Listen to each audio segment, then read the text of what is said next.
بسم اللہ الرحمن الرحیم۔ آج میں آپ کو درود جمعہ کے فضائل کے بارے میں بتاؤں گی۔ حضور صلی اللہ علیہ وآلہ وسلم کا فرمان ہے، اور جو جمعہ کے دن یا جمعہ کی رات مجھ پر درود بھیجتا ہے، خدا تعالیٰ 100 حاجتیں اس کی روا کرتا ہے، 70 آخرت میں اور 30 دنیا میں۔ اور فرماتے ہیں، جمعہ کے دن اور جمعہ کی رات مجھ پر درود کثرت سے بھیجو، کہ بے شک تمہارا درود مجھے پہنچتا ہے اور میں تمہارے حق میں دعائے استغفار کرتا ہوں۔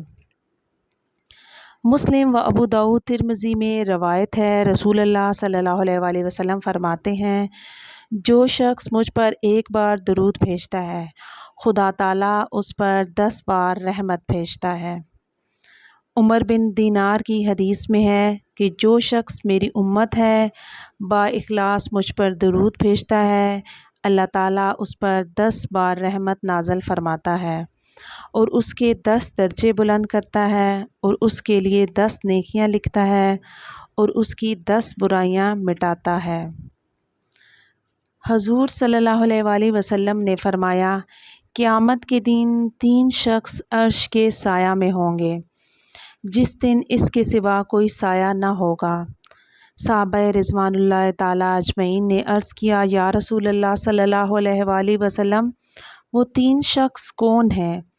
فرمایا، جو میری غمگین امتی کا غم دور کرے، اور جو میری سنت کو زندہ کرے، اور جو مجھ پر درود بہت بھیجے۔ الصلاۃ والسلام علیک یا رسول اللہ۔ ترمذی شریف کی حدیث میں ہے، حضرت ابن کعب رضی اللہ تعالیٰ عنہ فرماتے ہیں کہ میں نے عرض کیا، یا رسول اللہ صلی اللہ علیہ وآلہ وسلم، میں دعا میں آپ کے لیے کتنا وقت درود شریف کے واسطے مقرر کروں؟ آپ صلی اللہ علیہ وآلہ وسلم نے فرمایا، جو تم چاہو۔ عرض کیا، چوتھائی؟ فرمایا، اگر زیادہ کرو تو بہتر ہی ہے۔ میں نے عرض کیا کہ آدھا حصہ مقرر کروں؟ حضور پر نور صلی اللہ علیہ وآلہ وسلم نے فرمایا، زیادہ کرو تو بہتر ہی ہے۔ میں نے عرض کی کہ کل وقت درود شریف کے واسطے وقف کر دوں؟ حضور صلی اللہ علیہ وآلہ وسلم نے فرمایا، اگر ایسا کرو گے تو اللہ تعالیٰ تیری دنیا اور آخرت میں کام آئے گا اور سارے گناہ بخش دے گا۔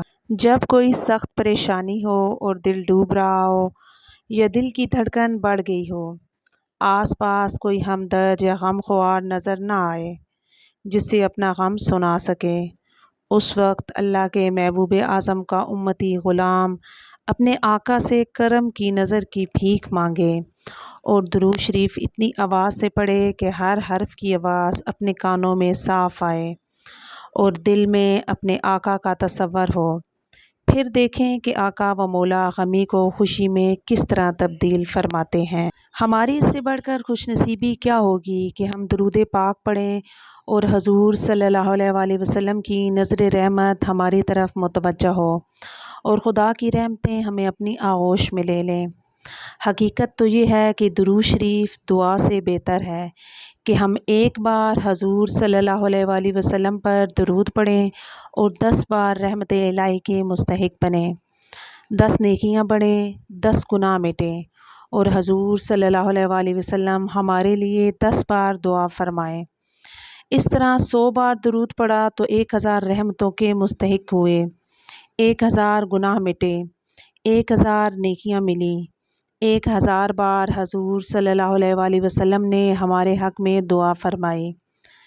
تو پھر کڑی سے کڑی مشکل اور سخت سے سخت پریشانی انشاءاللہ تعالیٰ درود شریف سے دور نہ ہوگی، یہ کیسے ہو سکتا ہے؟ یوں بھی کوئی عمل اور دعا درجے قبولیت کو نہیں پہنچتی جب تک کہ اس کے اول و آخر درود شریف نہ پڑھا جائے۔ مشکوٰۃ شریف میں ہے، حضرت امیر المومنین عمر فاروق رضی اللہ تعالیٰ عنہ فرماتے ہیں، دعا زمین اور آسمان کے درمیان روک دی جاتی ہے، جب تک تو اپنے نبی صلی اللہ علیہ وآلہ وسلم پر درود نہ بھیجے بلند نہیں ہونے پاتی۔ درود جمعہ شریف کے بہت زیادہ فضائل ہیں۔ جو شخص رسول اللہ صلی اللہ علیہ وآلہ وسلم سے محبت رکھے گا، جو ان کی عظمت تمام جہان سے زیادہ دل میں رکھے گا، جو ان کی شان گھٹانے والوں سے، ان کے ذکر پاک مٹانے والوں سے دور رہے گا، دل سے بیزار ہوگا۔ ایسا جو کوئی مسلمان اس درود شریف کو ایک بار پڑھے گا، اللہ تعالیٰ 3000 رحمتیں اس پر اتارے گا، اس پر 2000 بار اپنا سلام بھیجے گا، 5000 نیکیاں اس کے نامہ اعمال میں لکھے گا اور اس کے 5000 گناہ معاف فرمائے گا۔ قیامت میں رسول اللہ صلی اللہ علیہ وآلہ وسلم اس سے مصافحہ کریں گے، اس کے ماتھے پر لکھ دیا جائے گا کہ یہ منافق نہیں ہے، اس کے ماتھے پر تحریر فرما دے گا کہ یہ دوزخ سے آزاد ہے۔ اللہ تعالیٰ اسے قیامت کے دن شہیدوں کے ساتھ رکھے گا، اس کے مال میں ترقی دے گا، اس کی اولاد اور اولاد کی اولاد میں برکت رکھے گا، دشمنوں پر غلبہ دے گا، دلوں میں اس کی محبت پیدا ہوگی، کسی دن خواب میں زیارت اقدس سے مشرف ہوگا، ایمان پر خاتمہ ہوگا، قیامت میں رسول اللہ صلی اللہ علیہ وآلہ وسلم کی شفاعت اس کے لیے واجب ہوگی، اللہ سبحانہ و تعالیٰ اس سے ایسا راضی ہوگا کہ کبھی ناراض نہ ہوگا۔ درود شریف پڑھنے سے اللہ تعالیٰ کی رحمتیں اور برکتیں حاصل ہوتی ہیں۔